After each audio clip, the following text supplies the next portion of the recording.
दोस्तों, भारत अपनी जरूरतों को पूरा करने के लिए कई देशों पर निर्भर है। ठीक उसी तरह जैसे बाकी कई देश अपनी जरूरतों के लिए भारत पर निर्भर रहते हैं। ये गिव एंड टेक वाला कनेक्शन इन देशों में हमेशा बना रहता है और विकास के लिए बना भी रहना चाहिए। इसी कड़ी में आज हम बात करने जा रहे हैं भारत और वियतनाम की। आखिर वियतनाम भारत के लिए क्यों जरूरी है? इकोनॉमी, डिफेंस और सिक्योरिटी के लिहाज से वियतनाम की क्या इंपॉर्टेंस है, ये आज आपको समझाएंगे। क्या आप जानते हैं कि एक वक्त था जब भारत के राज्य बंगाल में एक नारा गूंजा करता था, मेरा नाम तुम्हारा नाम वियतनाम वियतनाम। ये वो दौर था जब वियतनाम ने अमेरिका जैसे शक्तिशाली देश को घुटनों पर आने पर मजबूर कर दिया था।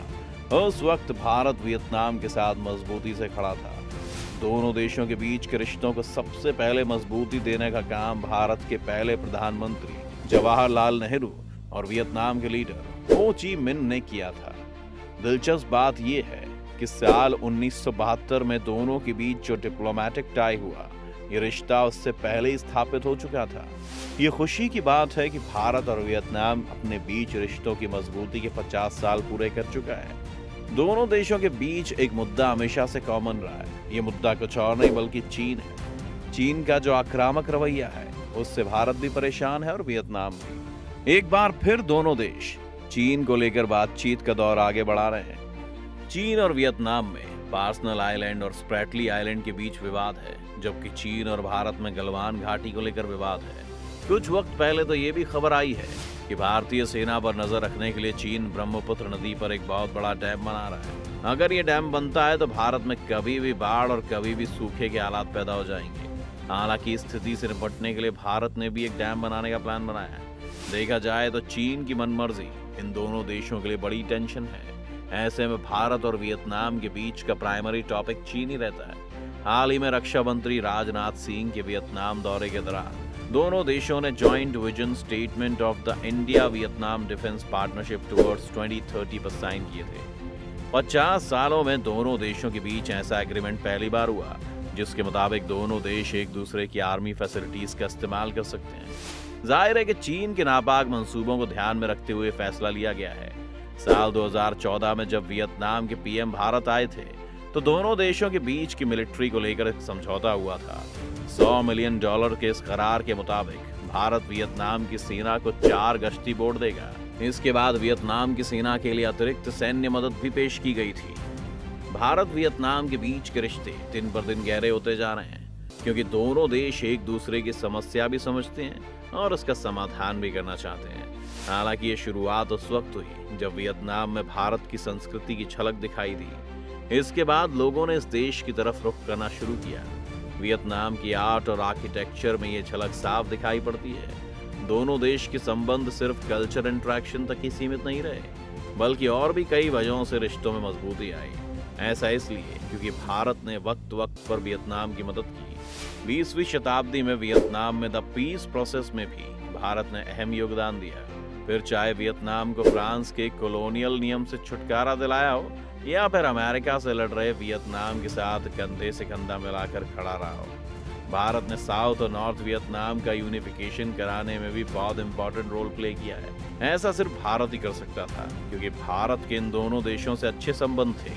वियतनाम भारत के प्रति कितनी इज्जत रखता है, इसका अंदाजा आप इसी बात से लगा सकते हैं कि हो ची मिन ने भारत और भारतीय राजनीतिज्ञों पर लगभग 60,000 से ज्यादा आर्टिकल्स लिखे हैं। सबसे पहले बात करते हैं आर्थिक लिहाज से। आर्थिक दृष्टि से भारत एशिया की सबसे बड़ी अर्थव्यवस्थाओं में से एक है।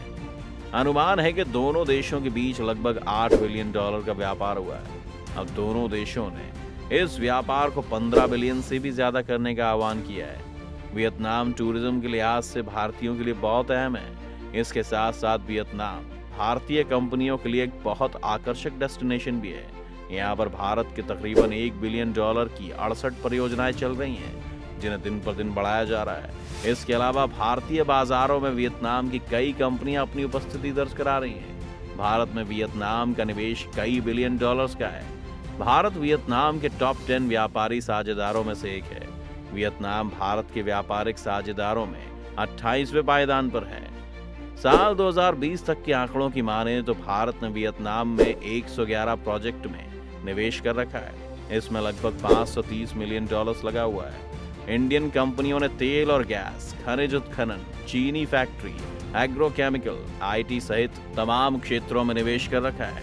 आपको जानकर हैरानी होगी कि टाटा ग्रुप की सॉकट्रॉन्ग प्रांत में $2.1 बिलियन का थर्मल पावर प्लांट प्रोजेक्ट दिया गया है। दूसरी तरफ वियतनाम ने भी भारत की 3 परियोजनाओं में लगभग $26 मिलियन का निवेश किया है। इसमें ONGC, NIVL, नोगोन कॉफी, टेक महिंद्रा, CCL शामिल हैं।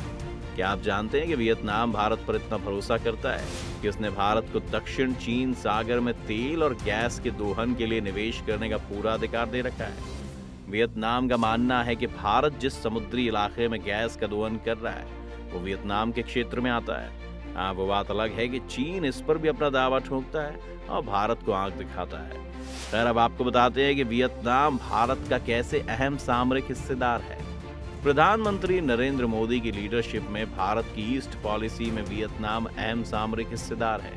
पीएम मोदी ने जो वियतनाम का दौरा किया था उसका मकसद व्यापार, डिफेंस और सिक्योरिटी समेत तमाम द्विपक्षीय संबंधों को और मजबूत करना है। ASEAN में भारत के लिए मौजूदा कोऑर्डिनेटर देश अगर कोई है तो वो वियतनाम ही है। ये एक और प्रमुख कारण है दोनों देशों के बीच मजबूत रिश्ता होने का। कुछ वक्त पहले ही भारत और वियतनाम ने डिजिटल मीडिया के क्षेत्र में सहयोग करने के लिए LOI पर साइन किए, जिसमें दोनों देशों के बीच साझेदारी को और मजबूत करने का रास्ता साफ हुआ। अनुराग ठाकुर ने इस करार को लेकर कहा था कि भारत और वियतनाम के बीच संबंधों में गर्मजोशी ठाकुर के आवास पर दोनों मंत्रियों के बीच सौहार्दपूर्ण चर्चा में दिखाई दी।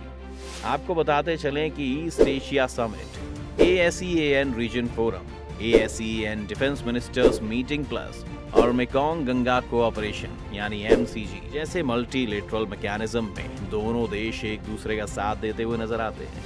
साल 2007 में भी दोनों देशों के बीच एक एग्रीमेंट साइन किया गया था। साल 2014 आते आते भारत की look east policy act east policy में तब्दील हो चुकी थी। इसका भारत को काफी फायदा हुआ। चलिए अब बात करते हैं उस चीन की जिसने भारत और वियतनाम दोनों से पंगे ले रखे हैं। चीन के दुश्मन माने जाने वाले वियतनाम से भारत ने एक ऐसा ऐतिहासिक सैन्य समझौता किया है जिसे चीन के लिए सबसे बड़ा झटका माना जा रहा है। दरअसल भारत और वियतनाम की सरकारों ने अपने सशस्त्र बलों के लिए आपस में रसद समर्थन पर समझौता किया है। भारत के साथ ऐतिहासिक सैन्य समझौता करने के बाद वियतनाम रक्षा मंत्रालय ने कहा कि भारत वो पहला देश है जिसके साथ वियतनाम की सरकार ने सैन्य समझौते किए हैं। इस समझौते के तहत दोनों देशों ने एक दूसरे को पारंपरिक सहयोगी माना है और भविष्य में साझेदारी को और भी मजबूत करने के लिए 2030 की तरफ भारत वियतनाम की निगाहें हैं। जैसे भारत के लिए वियतनाम जरूरी है, ठीक उसी तरह वियतनाम के लिए भारत भी बहुत जरूरी है। चीन भले ही कितनी भी चेतावनियां दे, लेकिन उन सबको नजरअंदाज करते हुए भारत ने वियतनाम के साथ अपने आर्थिक संबंधों को बढ़ावा दिया है। साथ ही अब तो सैन्य संबंध भी स्थापित कर लिए हैं। चीन को हराने के लिए भारत और वियतनाम की यह साझा रणनीति काफी अहम साबित हो सकती है। यही वजह है कि अब चीन के तेवर नरम पड़ते दिख रहे हैं। वैसे अब आप भारत और वियतनाम के रिश्तों पर क्या सोचते हैं, हमें कमेंट करके जरूर बताएं।